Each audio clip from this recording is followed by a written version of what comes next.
Good morning everyone. तो आज से हम लोग नया टॉपिक शुरू करने जा रहे हैं, एल्जेब्रिक स्ट्रक्चर। ठीक बेटा, तो एल्जेब्रिक स्ट्रक्चर के बारे में सबसे पहले जानकारी दिया जाए। तो हेडिंग डालना बेटा, एल्जेब्रिक स्ट्रक्चर।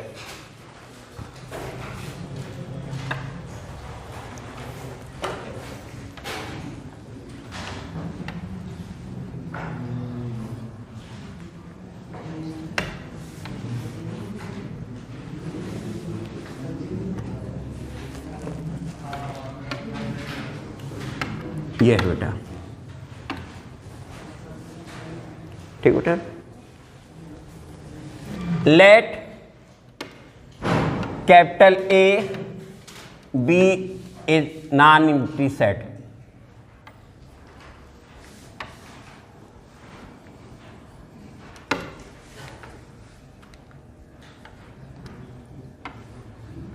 ठीक बेटा, कैपिटल ए कोई नॉन एम्प्टी सेट है एंड ये हमने कहा star is operation.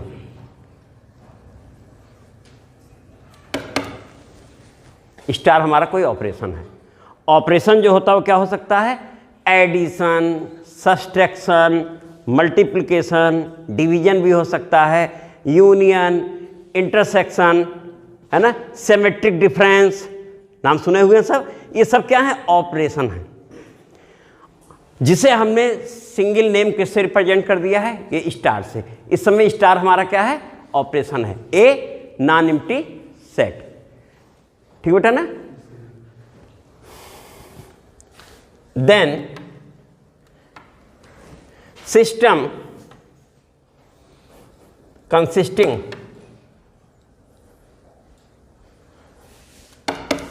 set A and any one or more operations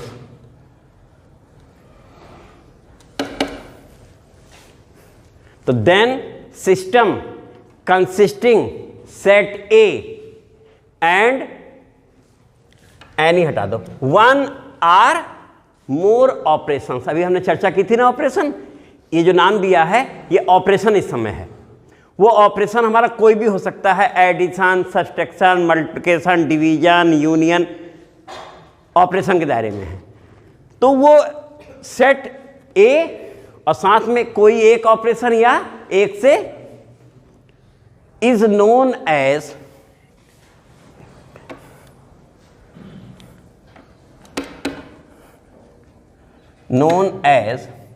algebraic system।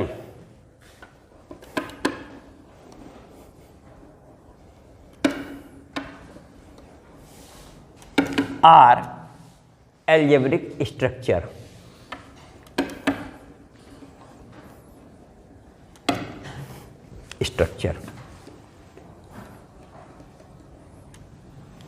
यहां तक बेटा कंसेप्ट क्लियर हुआ। अब इसको कैसे रिप्रेजेंट करते हैं? एग्जाम्पल लिया जाए बेटा। तो हमने जैसे एग्जाम्पल लिया, इस प्लेस पे आ गए।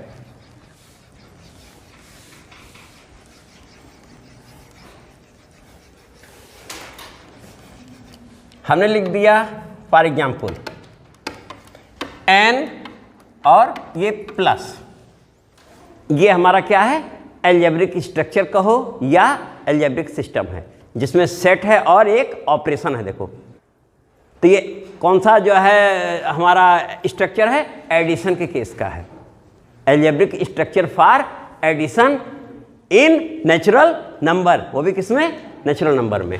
इसी को हम कह सकते हैं बेटा आई प्लस। तो यानी आई प्लस मीन्स किसमें है बेटा? ये addition for integer. R plus real number. ये तो ये हो गया बेटा। तो ये हमारे का है एल्जेब्रिक सिस्टम या एल्जेब्रिक स्ट्रक्चर है। इसी में हम बेटा एक और केस ले सकते हैं। ये एल्जेब्रिक स्ट्रक्चर ऐसे भी हो सकता था। ये रियल नंबर है आर प्लस और ये डॉट मीन्स मल्टीप्लिकेशन, यानी दो ऑपरेशंस आ रहे हैं, एडिशन एंड मल्टीप्लिकेशन। तो ये algebraic structure for algebraic structure of real number सब सुनना, algebraic structure of real number for addition and, sense clear हो गया बेटा ना? ये इसको लिखने का तरीका है। ये है algebraic structure for addition in natural number. ये एल्जेब्रिक स्ट्रक्चर का सेंस क्लियर हो गया। कैसे उसे रिप्रेजेंट करना ये भी क्लियर हो गया। एक से अधिक भी ऑपरेशन लिए जा सकते हैं और वो भी हमारा क्या कहला रहा है, एल्जेब्रिक स्ट्रक्चर। यानी एल्जेब्रिक स्ट्रक्चर में सेट और ऑपरेशन दो चीजें हैं, सेट है और, ठीक बेटा ना? अब ऑपरेशन एक भी हो सकता है और, अब यहां पर ऑपरेशन हमने तुम्हें बता ही दिया था। इसके बाद नेक्स्ट टॉपिक आने जा रहा, जैसे ही ऑपरेशन शब्द आया, बाइनरी ऑपरेशन।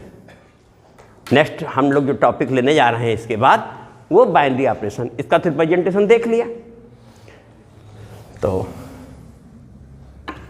नोट हो गया बेटा? अब लिखना बाइनरी ऑपरेशन।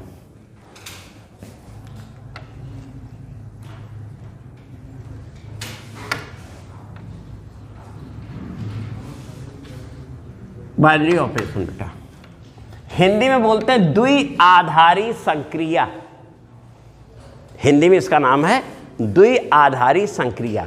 If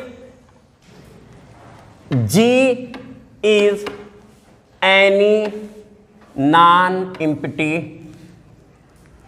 set।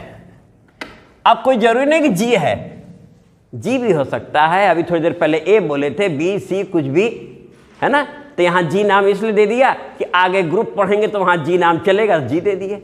उस सेट जो हो उसके हिसाब से नाम हो जाएगा। नेचुरल नंबर, इंटीजर, सबके अपने अपने नाम हैं, तो यहां हमने कह दिया G is any non empty set. Star,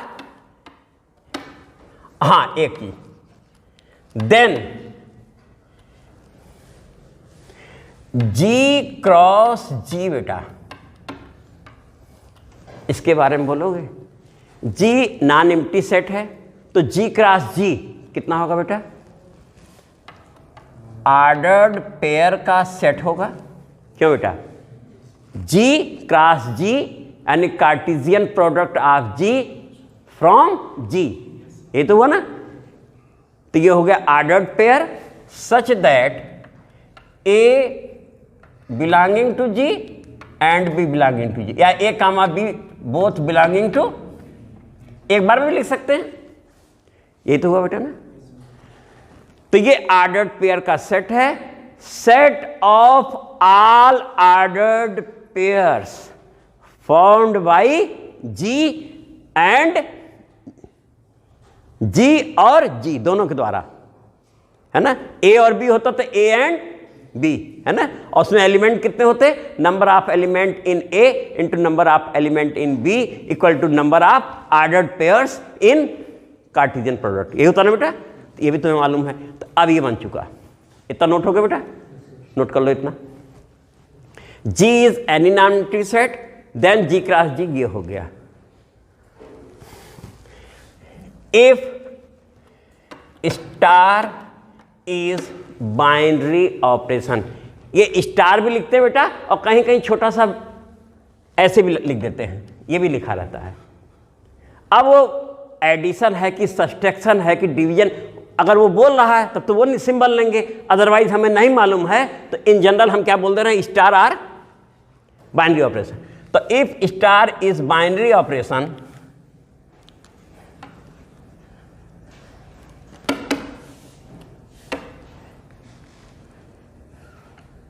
binary operation on set, on set, कौन से सेट की बात हो रही बेटा? G। Star is binary operation on set, अगर ये हमारा binary operation on set G है, देन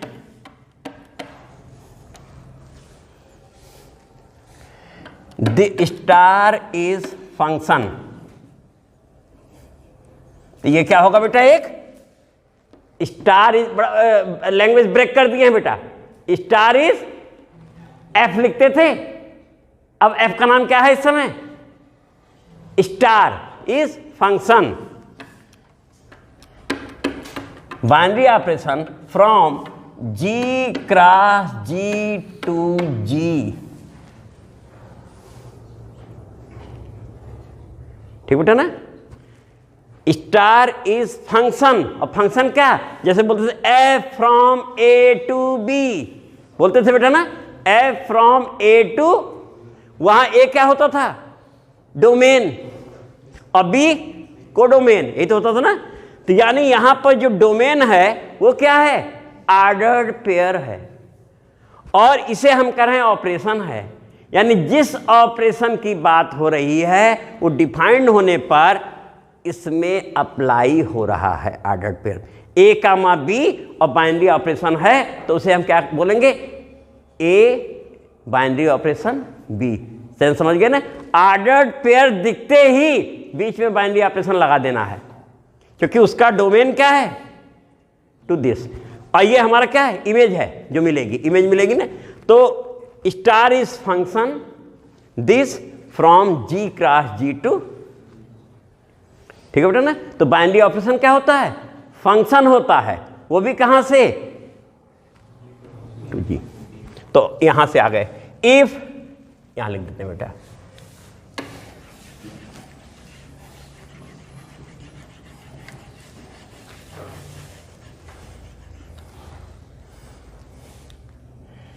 इफ, जो लिखा ही था, A comma B belonging to G, A comma B belonging to G cross G, वो कर रहा ना बेटा, ए कामा बी किसको बिलोंग कर रहा है, और and star is binary operation,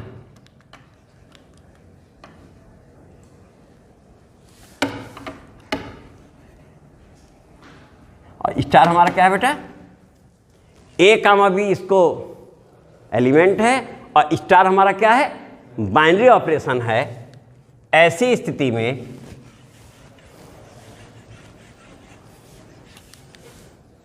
A belonging to G, A binary operation B किसको बिलोंग करता है, जी को बेटा।